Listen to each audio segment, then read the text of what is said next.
All right, a bit of an energy update, and then I want to talk about the embodiment of all of this energy that is coming in. So, as we experience more of these planetary, I won't call them planetary polar alignments, right? As we experience the shift within ourselves, whether it is subtly or in a very loud manner, right? Meaning some people may experience a lot of symptoms. Some may find that they've been going to sleep uh, a lot, like they've been sleeping a lot. So I've found over the years that that's the subconscious mind. That's your higher self, your higher mind, you basically. Um, I'm speaking in terms of like computers, because we're the original computer. If you think about it, right? It's almost like a booting down basically, right, to receive updates. And at times, especially during these times, our nervous system may uh, tend to struggle a bit as well with a lot of the higher frequencies, right, that would be affecting the physical body.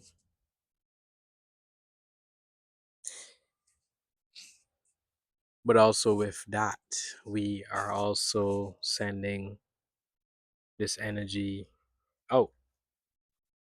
This reality is a reflection of our internal state of being. So whatever we feel within ourselves, right, would occur. But we also have to take account of what the subconscious mind, what's going on within our subconscious mind. Yeah, our experience is primarily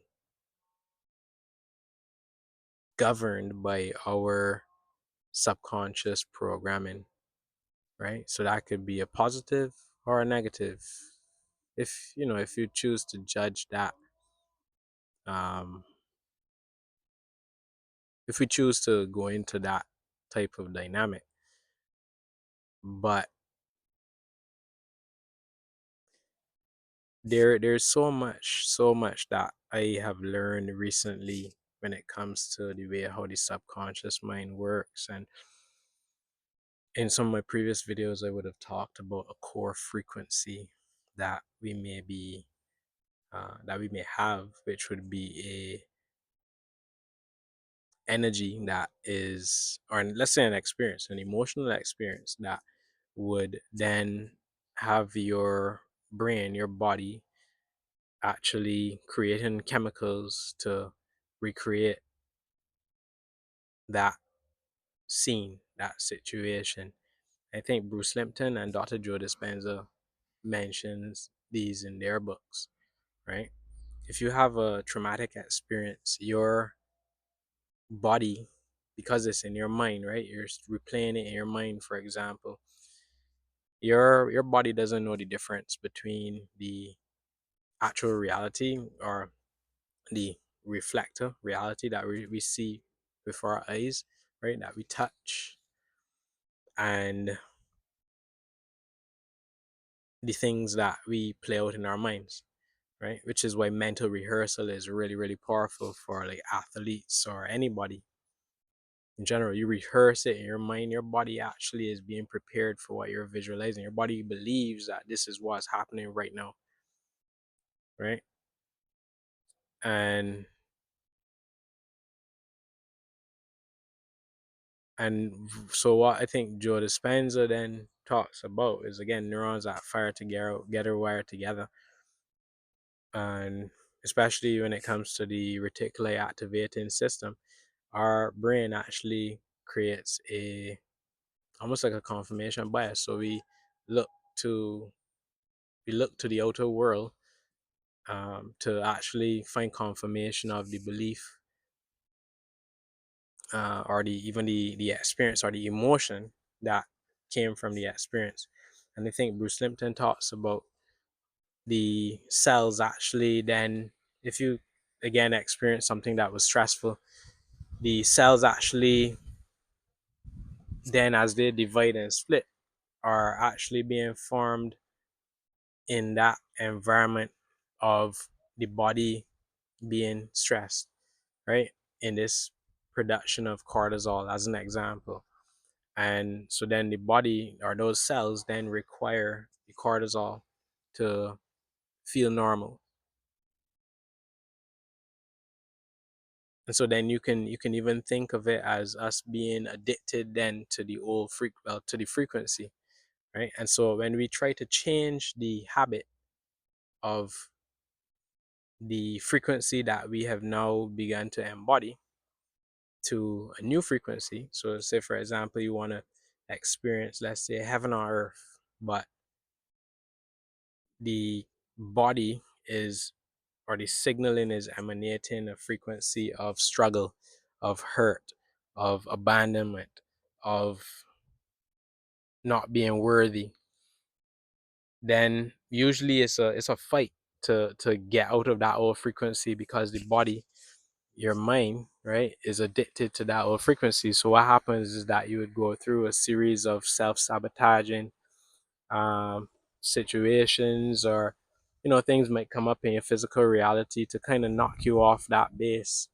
in a way, because the system itself, in terms of the universe, seeks energetic convenience, right, to balance out and equate.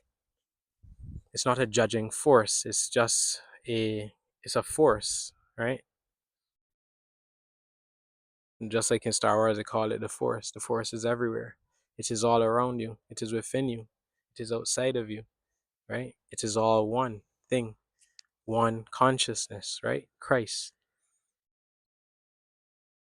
And when we merge the inner and the outer, right, when we recognize that our inner state of being actually shifts and creates, or let's say, um, yeah, the outer reality reflects our internal state of being. So depending on how you feel, if you feel unworthy, as an example, you then have situations come into your life that reflect that cause the same feeling of the unworthiness to come up again and again and again, and it continues to loop until we come to the realization that it is our internal frequency. The reality is a reflection, right? We cannot change something that's an affliction of the mind by changing the outer reality. It would only be temporary.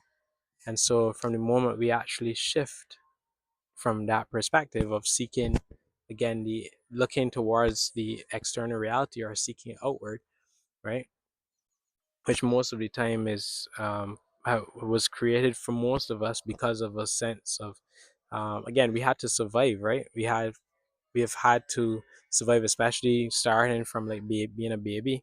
We've had to depend on our parents, right, who would have been these outer, well, beings that exist on the outer reality.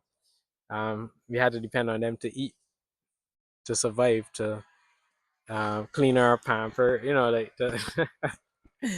you know what I'm saying. So yeah, it's a big thing that has been coming up for me recently, with all the different things I've been actually coming to the realization of when it comes to our reality. And from the moment we actually shift that perspective and we bring our nervous system into a state of safety, right, bringing beginning to feel safe within our body, right, we're able to embody uh, different states of being a lot